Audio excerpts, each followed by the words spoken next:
Presentation.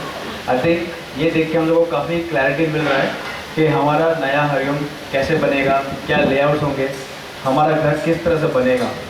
Obviously हमारे पास बहुत सारे क्वेश्चंस हैं, तो सर क्वेश्चंस ऑलरेडी हमारे पास आ चुके थे। अगर किसी मेंबर को और क्वेश्चंस है तो प्लीज़ आप लिख के आगे भेज दीजिए, या तो आप पूछ सकते हैं। तो जो क्वेश्चंस हमने ऑलरेडी कलेक्ट किए थे, we will go through that first, और उसके बाद अगर एडिशनल क्वेश्चंस होंगे तो उसको हम लोग ट्राई करेंगे। तकरीबन 1 आवर का स्लॉट रखा, तो I think we are on time. Maybe थोड़ा टाइम और ज़्यादा मिलेगा हम लोग को।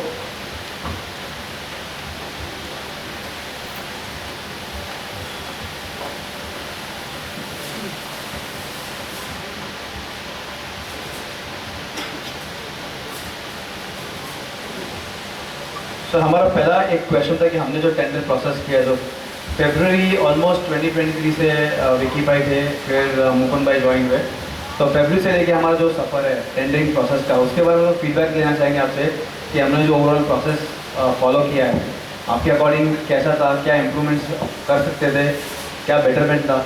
अगर आप कुछ अपना फीडबैक शेयर कर दे तो।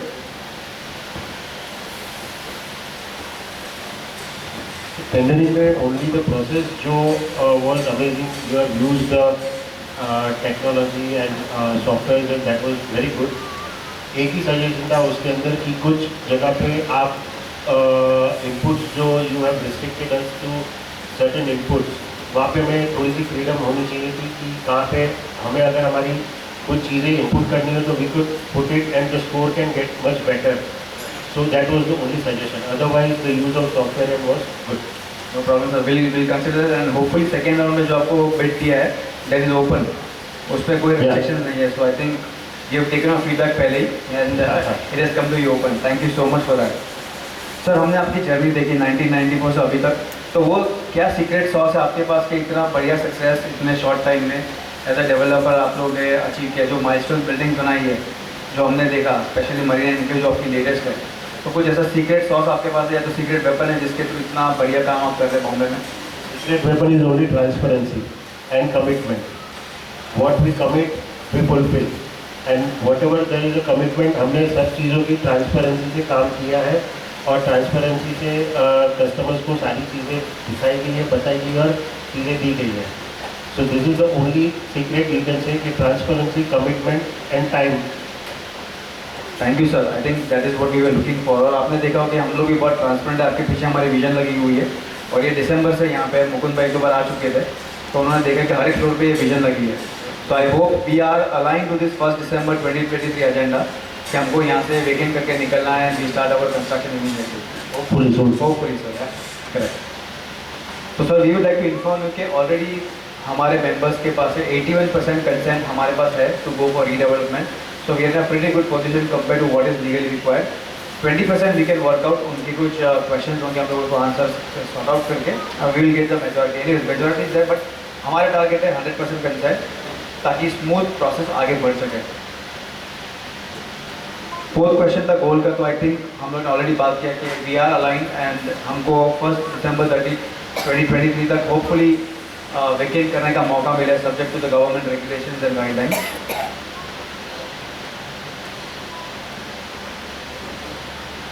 सर एक क्वेश्चन था हमारा मेंबर्स की तरफ से कि we would like you to be more transparent, जैसे आपने बताया, और अगर कुछ भी ऐसा इन्फॉर्मेशन जो आपको शेयर करना है जो शायद फर्स्ट राउंड में नहीं हुआ था, या तो एडिशनल इन्फॉर्मेशन जो हम लोगों ने सेकेंड बिट में दिया है, तो आपसे रिक्वेस्ट है कि सारा ट्रांसपेरेंटली क्लियर कर डिटेल्स हमको दे दीजिए, so that members are aware जो भी हमको वेरिफिकेशन करना है, and you know then we don't have to go back and forth, so we can expect that kind of transparency. Definitely sir, second round में सारी चीज़ें आपको क्लैरिटी के साथ दी जाएंगी।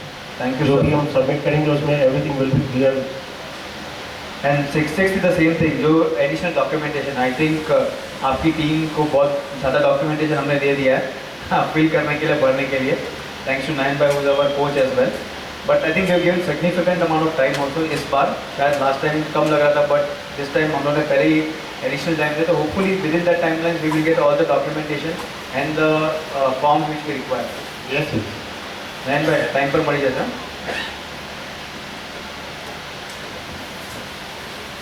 नेक्स्ट क्वेश्चन हर्षल का था।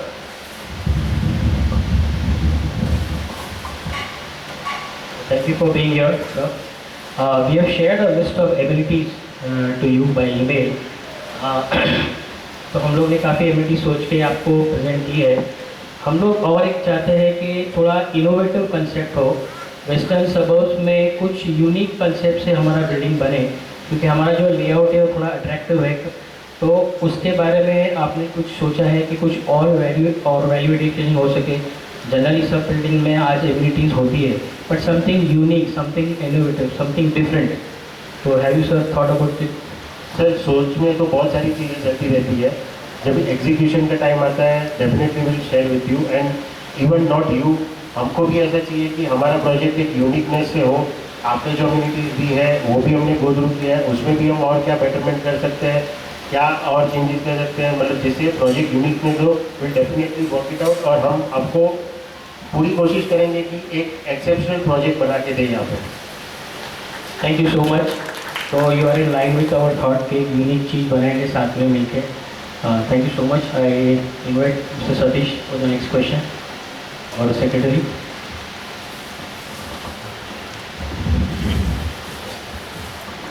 Thank you sir. सबसे पहले मैं आपको एक बात का याद दिलाना चाहूँगा कि जब आपका वृंदावन का प्रोजेक्ट बना तो हमारे यहाँ पे काफ़ी ऐसे मेंबर्स थे जो चाहते थे कि वृंदावन में फ्लैट लें, लेकिन क्योंकि उस वक्त शायद अफोर्डेबल नहीं था या कुछ उनके इश्यूज थे, वो नहीं ले पाए, इसलिए उन्होंने हरिओम में लिया। और आपका जो कनेक्ट है अल्टीमेटली फिर से आप यहाँ पे आए, तो शायद ये एक पुराना एक अपॉइंटमेंट समझ लो अभी। हाँ तो जिस हिसाब से आपने प्रेजेंटेशन बनाया है इतने शॉर्ट टाइम में, ये देख के लग रहा है कि आपकी प्रिपरेशन काफ़ी महीनों से चल रही है। ये एक दो दिन का काम नहीं है, काफ़ी दिनों से है, जिससे लग रहा है कि इनका कितनी तैयारी है और कितना इनका इन्वॉल्वमेंट है इस प्रोजेक्ट के ऊपर, इन्होंने कितनी स्टडी की है जो इतने शॉर्ट टाइम में इन्होंने इतना तैयारी की है। तो सर मेरा क्वेश्चन ये है, अभी जैसा आपने देखा होगा कि काफ़ी सारा एनवायरनमेंट चेंजेस आ रहा है, एक्सट्रीम वेदर आ रही है। हम एक्सपेक्ट कर रहे हैं कि नेक्स्ट 10-20 ईयर्स में अभी जो एनवायरनमेंट है काफ़ी चेंज हो गया रहेगा, और उस सिचुएशन में काफ़ी वाटर स्कैरसिटी आएगी, इलेक्ट्रिसिटी आएगी, और पॉल्यूशन है, हीट है, इस तरह के बहुत सारे, जैसे कोविड आ गया। तो हमारा जो प्लान बिल्डिंग है, हम चाहते हैं कि फ्यूचर रेडी हो, तो ताकि आने वाली 30-40 साल हैं वो उसके लिए कहीं बाहर जाना ना पड़े और हमारी बिल्डिंग उसके लिए रेडी हो हर टाइप के चैलेंजेस के लिए।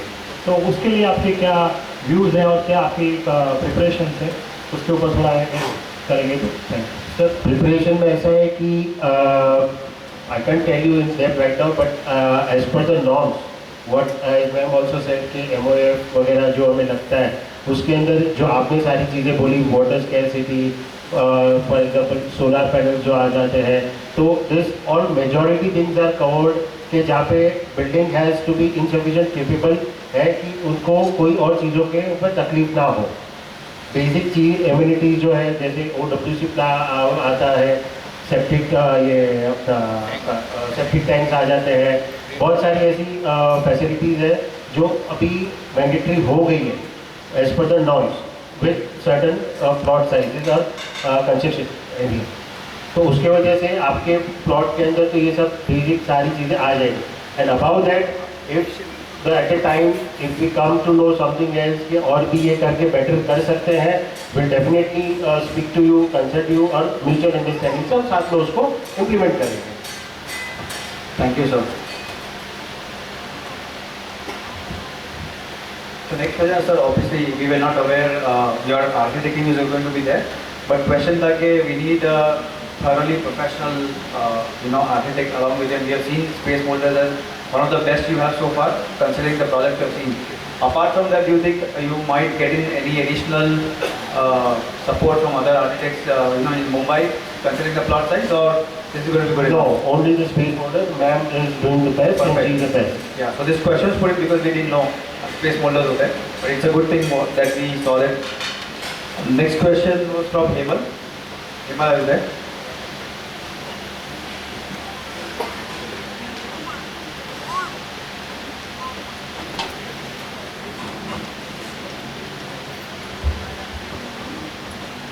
Hi all.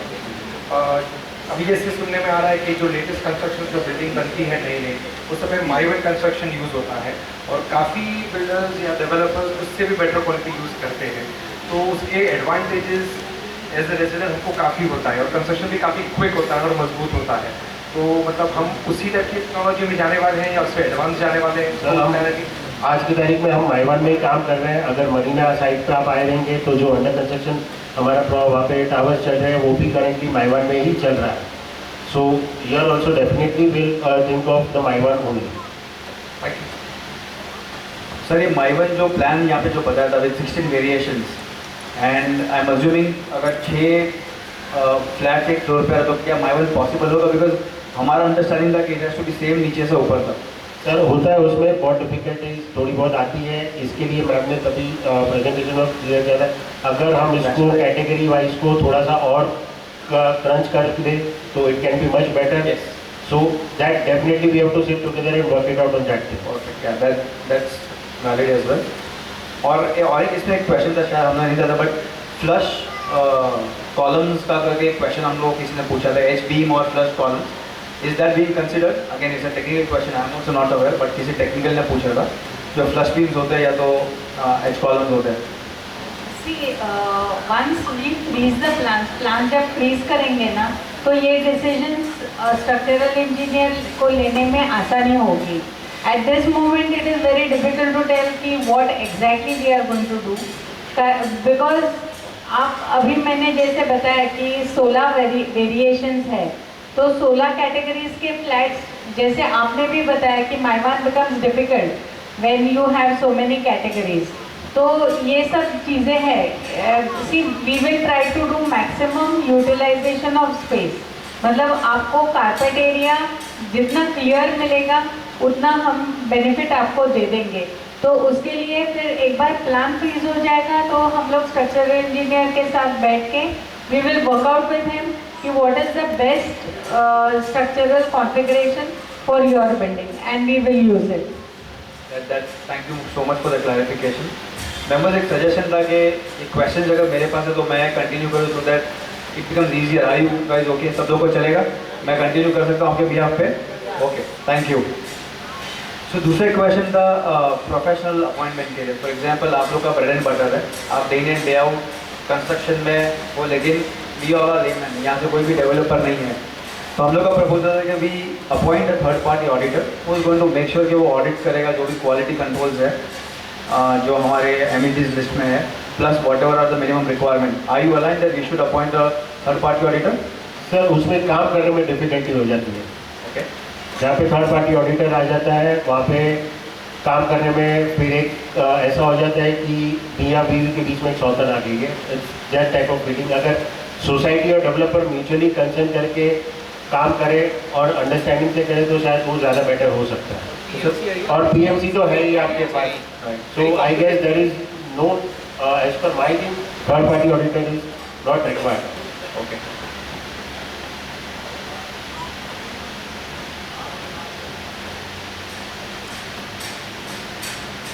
2008 से हम लोग देख रहे बहुत सारी मुंबई में अनसर्टेनिटीज आते हैं, latest being Covid. I know हम लोग फ्यूचर प्रेडिक्ट नहीं कर सकते, और हमारा प्रोजेक्ट में भी अगर आपने ऑलमोस्ट 40 स्टोरी का बिल्डिंग बताया, 36+4 पोडियम काउंट करेंगे, ऑन एन एवरेज 4 साल लग जाएंगे बनने के लिए प्लस। तो आज से 4-5 साल आपको फ्यूचर पता है, लेकिन क्या कंटिजेंसीज आपने देख की, और अगर अनफोर्सिन जैसे कोविड जैसा सिचुएशन आता है तो आप लोगों ने अपने पुराने प्रोजेक्ट में कैसे टैकल किया, और हम लोग कैसे अश्योर है कि अगर ऐसा कुछ हिंड्रेंस आता है जो शायद किसी ने सोचा नहीं है, और फिर भी अपना प्रोजेक्ट ट्रैक पे रहेगा? सर उसमें कैसा है कि आज फॉर एग्जांपल जो आपने कोविड का एग्जांपल दिया, कोविड के टाइम पे जैसे गवर्नमेंट के रिस्ट्रिक्शंस थे कि हमें काम नहीं करना है, उतने पीरियड हमारा काम बंद था। बट जैसे ही रिस्ट्रिक्शन हटे थे, we have started the work and we make sure कि हमारे सारे प्रोजेक्ट्स डिलीवर्ड हो चुके हैं। आज फॉर एग्जांपल जो भी मैं कल्याण का आपको प्रोजेक्ट बोल रहा हूँ वो कोविड के टाइम पे ही था। कोविड के टाइम पे जो 2 महीना काम 1-2 महीना शायद बंद रहा रहेगा, बट हमारी डिलीवरी जो कमिटेड थी वो हमने आज की तारीख में वो भी स्पीडअप करके पूरी करके ओसी ला के दे दिया क्लाइंट्स को। आज हमने पोजीशन दे दिया वहाँ पे। Thank you sir. Next question था गवर्नमेंट रेगुलेशन पॉलिसी। जैसे हमको पता है कि अपने गवर्नमेंट कभी भी पॉलिसी चेंज करती है। फिलहाल 39 is the boom in the market, 11 is boom in the market. तो क्या ऐसा कोई अनफोर्सिंग या तो आपको लगता है कि कुछ ऐसा नया पॉलिसी आ जाएगा नेक्स्ट 3-4 इयर्स में? I mean I am sure आपकी कनेक्ट है much better in the real estate circle than hours.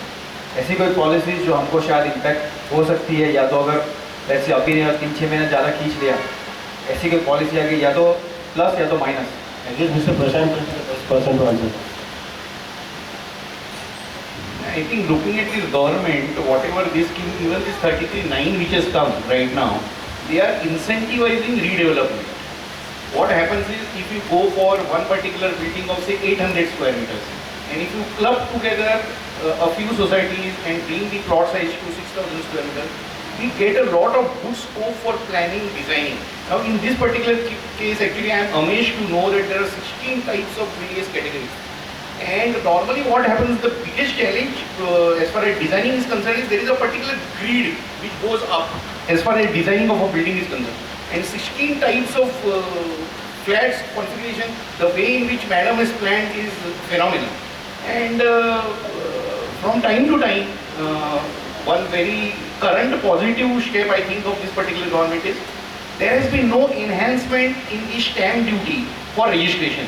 So the outlook of the government appears to be very encouraging from the real estate point of view. Immediately I am not foreseeing any from being in this particular fraternity and from being in this particular market, as we are regularly in touch with all the stakeholders, I am not foreseeing any major changes in any of the policies. Thank you sir. तो मैं just translate कर देता हूँ। मेरा question था, कोई government regulations next 3-4 साल में ऐसा कोई इनका अंदाजा है जो आएगा और हमारे रीडेवलपमेंट को हैम्पर करेगा? तो इनके एक्सपीरियंस, इनके कॉन्टेक्स्ट और इनके हिसाब से ऐसा कोई मेजर रेगुलेशन चेंज नहीं होने वाला है जो हमारे रीडेवलपमेंट को हैम्पर करेगा।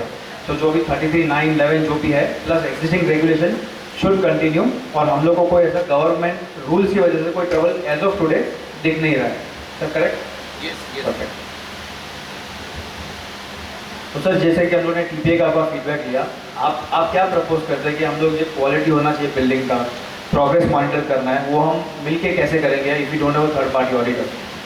I think PMC is already there, and I have been knowing Nayan since a long time. He seems to be very competent, and I think appointment of that third party auditor is going to involve another interest in the entire project, which is going to last for 4 years. Okay. To minimize any differences of opinion, I won't call them conflicts. I think it is better that we do not think more about appointment of a third party auditor. RCC consultant is there is MEP consultant, there is MOEF consultant, architects are there, licensing people are there, designing people are there, PMC is there, the developer himself is quite competent. So another agency I think is not required. Okay. तो हम लोग को जो updates regular मिलने चाहिए as a member, PMC देते जाएंगे आपको। और आपकी तरफ से सर PMC तो हमारी तरफ से होगा, तो आपकी तरफ से आपको सेफगार्ड करना है सर। Alright sir. हमारा मेंबर्स का एक्सपेक्टेशन है कि in case of need we directly touch base state with the owners wherever required, may be either you or somebody else. So I hope accessibility is not an issue. 100% accessibility, and their presence itself is a mere vindication of that particular. क्योंकि ये DMA का number डालेंगे हम लोग 100%. हमारे के पास रहेगा, और रहते भी शायद वृंदावन में है, correct? Yes, yes, yes. Alright.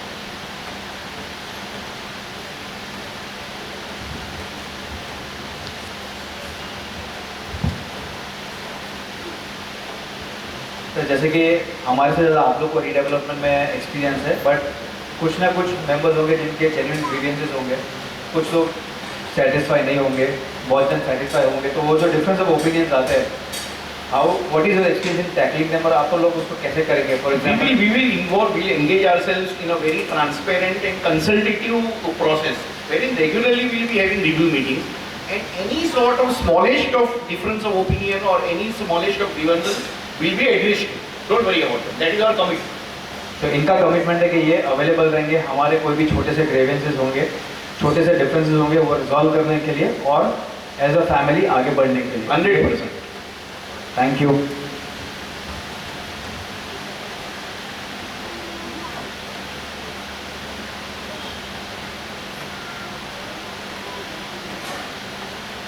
I think question number 19 was the same. How do we make sure that there is an open communication also, that is also taken care of?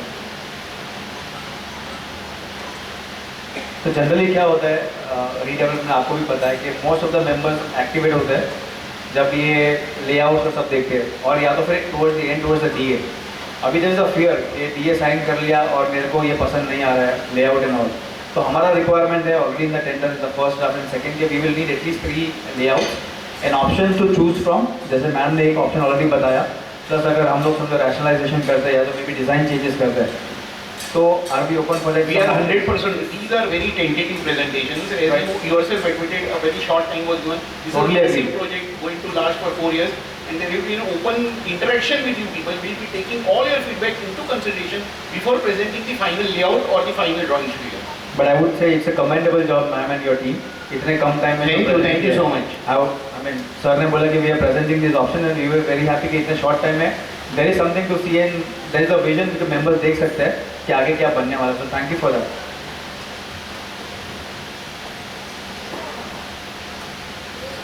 Flat allocation is something what a lot of members have raised question कि flat allocate एक तो कैसे होता है, plus जैसे आपने देखा कि बाहर हमारा ए विंग है और बाकी की B1, 2, 3 4 अंदर की साइड है, तो बाहर का बिल्डिंग आपने यहाँ पे प्लान के हिसाब से सारे के सारे अंदर शिफ्ट होंगे और बाहर एक कमर्शियल कॉम्प्लेक्स होगा। बट अगर उनका रिक्वायरमेंट है कि हमको हम जहाँ है वहीं पे हमको हमारा फ्लैट्स चाहिए, तो उसके लिए क्या फ्लेक्सिबिलिटी? बिकॉज हम अज्यूम अगर आप बाहर कमर्शियल बना रहे हो तो आप 3390 एंड 3390 का मिक्सचर कर रहे हो। नहीं, I would like to clarify this very emphatically that we are not going in for a mixture of 3319 and 339. We are going to go for the commercial component to the extent of 30% of the incentive that I am going to get out of 339. There is going to be no carving out of a separate plot. There is going to be no combination of two regulations. Only we are going to follow only 339. And as far as allocation of your flats are considered, normally we as developers, we do not go into the intricacies of your internal. It is done by mutual consensus, by lottery system or whatever is convenient for you people. Definitely we will try to help out in case there are any differences, but due consideration will be given from humanitarian point of view. If there is a ailing patient, there is a senior citizen, then he would be definitely given priority in getting accommodated at the lower levels in a high-rise building. तो इनको मैंने एक minute madam, I would like to add here कि क्योंकि आपके इतने सारे अलग अलग टेनामेंट्स हैं, तो अपने पास फ्लेक्सिबिलिटी ऑफ अलॉटमेंट थोड़ी कम हो जाती है। अगर समझो एक ही बिल्डिंग एक ही टाइप के मैंने बनाई तो आपको अलॉटमेंट में सुविधा होती है कि कोई भी फ्लैट किसी को भी दे दिया। जब ये मेरे अलग अलग टेनामेंट्स है, अलग अलग साइज़ के फ्लैट्स है, तो उनकी पोजीशंस मेरे को कहीं ना कहीं फिक्स हो जाती है कि ये 2 BHK का फ्लैट ये लेवल तक ही आ गया, फिर उसके बाद 3 BHK आ गया, क्योंकि मैं ऐसे नहीं कर सकती हूँ कि नीचे वाला फ्लैट बड़ा कर दिया और ऊपर वाले फ्लैट छोटे कर दिए, उसमें वो BMC रेगुलेशंस में बैठता नहीं है। तो BMC रेगुलेशंस के हिसाब से जो बेस्ट पॉसिबल लेआउट होगा वो बैठाया जाएगा और फिर उसी के हिसाब से आपको अलॉटमेंट थोड़ा रिस्ट्रिक्टेड करना पड़ेगा। तो जो मेरा पहला क्वेश्चन था, बाहर कमर्शियल बनेगा, अंदर रेसिडेंशियल बनेगा 3319, 339, तो जैसे हम सबको पता है कि हम लोग मोस्टली 339 में जा रहे हैं, बट 3319 भी एक स्कीम था जहाँ पे पार्टली कमर्शियल पार्टली रेसिडेंशियल बनता है। इन्होंने क्लैरिफिकेशन दिया है कि ये पूरा 339 का प्रोजेक्ट बनेगा और बाहर का प्योरली कमर्शियल बनेगा।